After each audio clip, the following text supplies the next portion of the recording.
Middle ಈಸ್ಟ್ನಲ್ಲಿ ಈಗಾಗಲೇ ಯುದ್ಧದ ಭೀಕರತೆ ತಲೆದೋರ್ತಾ ಇದೆ.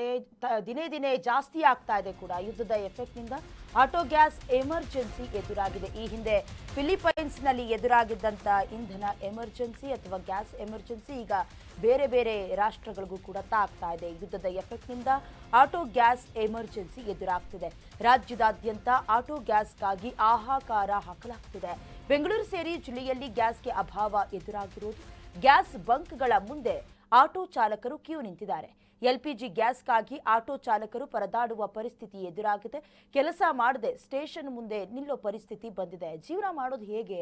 ಅಳಲನ್ನು ತೋಡ್ಕೊಂಡಿದ್ದಾರೆ. ಕರ್ನಾಟಕ ನ್ಯೂಸ್ ಬೀಟ್ನ ಬಳಿ ಚಾಲಕರು ತಮ್ಮ ಅಸಮಾಧಾನವನ್ನ, ತಮ್ಮ ಅಳಲನ್ನ, ಹೊಟ್ಟೆಗೆ ಏನ್ ಮಾಡ್ಬೇಕು ಈ ರೀತಿ ಆಗ್ಬಿಟ್ರೆ ಅಂತ ನೋವನ್ನ ತೋಡ್ಕೊಂಡಿದ್ದಾರೆ. ಈಗಾಗಲೇ ಮಿಡಲ್ ಈಸ್ಟ್ನಲ್ಲಿ ನಡೀತಾ ಇರುವಂತಹ ಯುದ್ಧದ ಭೀಕರತೆ ದಿನೇ ದಿನೇ ಈಗ ಒಂದು ತಿಂಗಳಿನ ಮೇಲೆ 3 ದಿನ ಆಯಿತು. ಆದರೂ ಕೂಡ ಯುದ್ಧ ನಿಲ್ಲುವ ಲಕ್ಷಣಗಳು ಕಾಣಿಸ್ತಾ ಇಲ್ಲ. ಎಲ್ಲೋ ಒಂದು ಕಡೆ ಶಾಂತಿ ಸಂಧಾನದ ಸಭೆ ಆಗತ್ತೆ ಅಂತ ಲೆಕ್ಕಾಚಾರ ಹಾಕಿಕೊಳ್ಳುವ ಹೊತ್ತಿನಲ್ಲೇ ಮತ್ತೆ ಇರಾನ್, ಇಸ್ರೇಲ್, ಅಮೆರಿಕದ ನಡುವಣ ಯುದ್ಧದ ಭೀಕರತೆ ಜಾಸ್ತಿ ಆಗೋದ್ರ ಮೂಲಕ ಸಾವು ನೋವಿನ ಸಂಖ್ಯೆಯು ಕೂಡ ಗಣನೀಯವಾಗಿ ಜಾಸ್ತಿ ಆಗ್ತಾ ಇದೆ.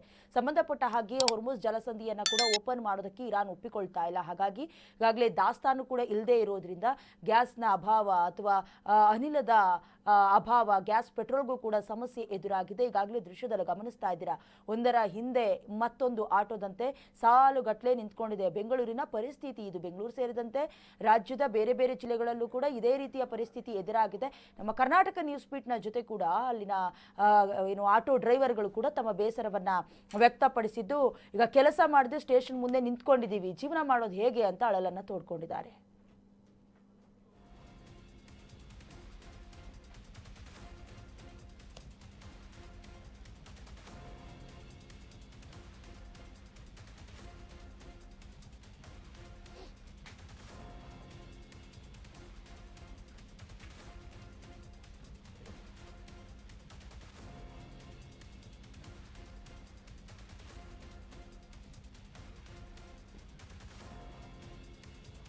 ಈಗಾಗಲೇ ನೀವು ಗಮನಿಸ್ತಾ ಇದ್ದೀರಾ, ಆಟೋ ಚಾಲಕರು ಕೂಡ ಏನು ಮಾಡೋದಕ್ಕಾಗೋದಿಲ್ಲ. Completely depends upon the gases. ಅದಕ್ಕೆ ಏನೂ ಮಾಡೋದಕ್ಕಾಗೋದಿಲ್ಲ. ಈಗ ಪೆಟ್ರೋಲನ್ನು ಬಳಕೆ ಮಾಡ್ಕೊಂಡಾದ್ರೂ ಅಟ್ಲೀಸ್ಟ್ ಓಡಿಸೋಣ ಅಂತ ಹೇಳಿದ್ರೆ ಆಗೋದಿಲ್ಲ.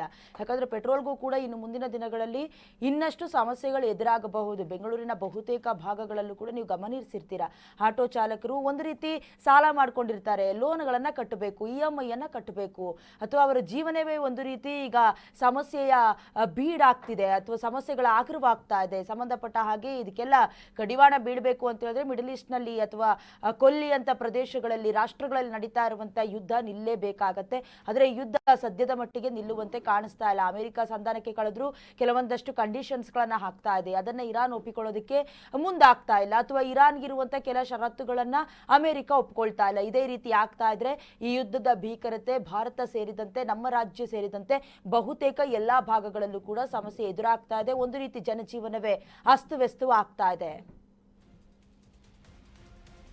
ಇದೇ ವಿಚಾರಕ್ಕೆ ಸಂಬಂಧಪಟ್ಟಂತೆ ನಮ್ಮ ಪ್ರತಿನಿಧಿ ವೆಂಕಟೇಶ್ ಕೂಡ ಪ್ರತ್ಯಕ್ಷ ವರದಿಯನ್ನ ತಂದಿದ್ದಾರೆ, ನೋಡ್ಕೊಂಡು ಬನ್ನಿ. ಇರಾನ್ ಮತ್ತು ಇಸ್ರೇಲ್ ಯುದ್ಧ ಸ್ಟಾರ್ಟ್ ಆಗಿ 32 ದಿನಗಳು ಆಯಿತು. ಆ ಯುದ್ಧದ ಎಫೆಕ್ಟು ದೇಶಾದ್ಯಂತ ಆಗಿದೆ. ಹೋಟೆಲ್ ಮಾಲೀಕರು ಅಲ್ಲದೆ ಆಟೋ ಚಾಲಕರಿಗೂ ಬಿಸಿ ತಟ್ಟಿದೆ. ಇವತ್ತು ಬೆಂಗಳೂರಲ್ಲಿ ಕೆಲವು ಕಡೆ ಮಾತ್ರ ಗ್ಯಾಸ್ ಸಿಗ್ತಾ ಇದೆ. ಆ LPG ಇವತ್ತು ನಾವು ಹೆಬ್ಬಾಳ ಗುಡ್ದಳ್ಳಿಲಿ ಇದ್ದೀವಿ, ನೀವು ನೋಡ್ಬೋದು. ಇಲ್ಲಿ ಸೂರ್ಯ ಆಟೋ LPG ಗ್ಯಾಸ್ ಹತ್ರ ಇದ್ದೀವಿ. ಇಲ್ಲಿ ಬೆಳಗ್ಗೆಯಿಂದ ಸುಮಾರು ಗಂಟಾನುಗಟ್ಟಲೆ ಆಟೋಗಳು ಗ್ಯಾಸ್ಗಾಗಿ ಕಾಯ್ತಾ ಇದ್ದಾರೆ. ಸರಿಸುಮಾರು 1-2 ಕಿಲೋಮೀಟ್ರ್ 3 ಕಿಲೋಮೀಟ್ರ್ ದೂರದಷ್ಟು ಆಟೋಗಳು ನಿಂತಿದ್ದು ಇಲ್ಲಿ ಗ್ಯಾಸ್ ಸಿಗ್ತಾ ಇದೆ. ಅದು ಪೂರ್ತಿಯಾಗಿ ಗ್ಯಾಸ್ ಸಿಗ್ತಾ ಇಲ್ಲ. ಒಂದು ಆಟೋಗೆ 400 ರೂಪಾಯಿ 4 kg ಅಂತ ಇಲ್ಲಿ ಸೀಮಿತಗೊಳಿಸಿದ್ದಾರೆ. ಇಲ್ಲಿ ಆಟೋ ಚಾಲಕರನ್ನ ಹಾಗೆ ಮಾತಾಡಿಸ್ತಾ ಹೋಗ್ತೀನಿ. ಸರ್ ಹೇಳಿ, ಎಷ್ಟೊತ್ತಿಂದ ಇದ್ದೀರಾ? ಸರ್ 8 ಗಂಟೆಯಿಂದ ಬಂದಿದ್ದೀನಿ ಸರ್. 30 ಕಿಲೋಮೀಟ್ರಿಂದ ಬಂದಿದ್ದೀನಿ. ಇಲ್ಲಿ ಕೇಳಿದ್ರೆ ಅಟ್ಲೀಸ್ಟ್ 1000 ರೂಪಾಯಿಗೆ ಹಾಕಿ ಅಂದರೆ ಹಾಕಿಲ್ಲ ಸರ್. 400 ರೂಪಾಯಿಗೆ ಹಾಕ್ತೀರಾ ಸರ್ ಅಷ್ಟೇ. ಸ್ವಲ್ಪ ರಿಕ್ವೆಸ್ಟ್ ಮಾಡಿದ್ರೆ ಏನೂ ಮಾಡಲ್ಲ ಸರ್ ಅವರು. ಎಷ್ಟು ಟೈಮ್ ರಿಕ್ವೆಸ್ಟ್ ಮಾಡಿದ್ದೀನಿ, 400 ರೂಪಾಯಿ ಅಷ್ಟು ಜಾಸ್ತಿ ಆಗಿಲ್ಲ ಅಂದರೆ.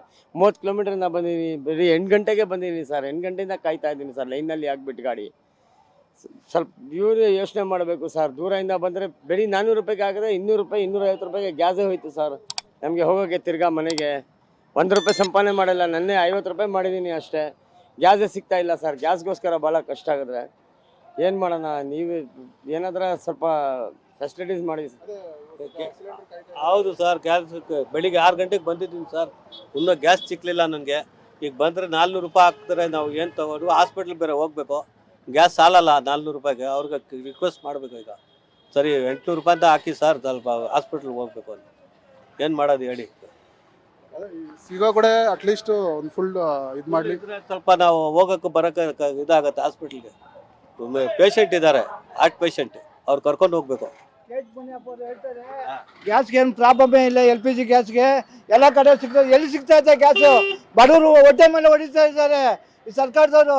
ಏನು ನಾವು ಜೀವನ ಮಾಡೋದು? ಇಲ್ಲೇ ಮಧ್ಯಾಹ್ನ ಆಗೈತೆ ಸರ್. ಏನು ಸರ್ ನಾವು ಬಾಡಿಗೆ ಕಟ್ಟೋದ, ಇಲ್ಲ ಆಟೋ ಬಾಡಿಗೆ ಕಟ್ಟೋದ? ನಾವು ಹೊಟ್ಟೆ ಬಾಡಿಗೆ 4 ಅವರ್ ಐತೆ ಸರ್. ಬೆಳಿ ಅಲ್ಲಿ ನೋಡಿ, ಅಲ್ಲಿ 4 ಅವರಿಂದ ಓಡಿಸ್ತಾ ಇದೆ ಸರ್, ನಿಲ್ಸ್ಕೊಂಡಿದ್ದೀವಿ ಸರ್. ನಮ್ಮಂಥ ಬಡವರು ಏನು ಸರ್ ಜೀವನ ಮಾಡೋದು? ಮುನಿಯಪ್ಪ ಮುನಿಯಪ್ಪರು ಹೇಳ್ತಾರೆ ಗ್ಯಾಸ್ಗೆ ಪ್ರಾಬ್ಲಮ್ ಇಲ್ಲ ಅಂತಾರೆ. ಎಲ್ಲಿ ಐತೆ? ಎಲ್ಲ ಪ್ರಾಬ್ಲಮ್ ಗ್ಯಾಸ್. ಗ್ಯಾಸ್ ಬೆಂಗಳೂರಿನಲ್ಲಿ ಎಲ್ಲಿ ಸಿಗ್ತಾ ಇಲ್ಲ ಗ್ಯಾಸು? ಎಲ್ಲಿ ಸಿಗ್ತಾ ಇಲ್ಲ ಸರ್ ಗ್ಯಾಸು? ಮುನಿಯಪ್ಪರು ಆ ಥರ TV ನೆನ್ನೆ ಹೇಳ್ತಾರೆ. ಏನು ಕೊಡ್ತಾ ಇಲ್ಲ ಅಂದ್ರೆ ಎಲ್ಲಿ ಅಲ್ಲ, ಕಾರಲ್ಲಿ ಕೂತ್ಕೊಂಡಲ್ಲ, ಇಲ್ಲಿ ಬಂದು ರೋಡ್ ನೋಡಿದ್ರೆ ಗೊತ್ತಾಗ್ತದೆ ಏನು ಪ್ರಾಬ್ಲಮ್ ಏನು ಅಂತ.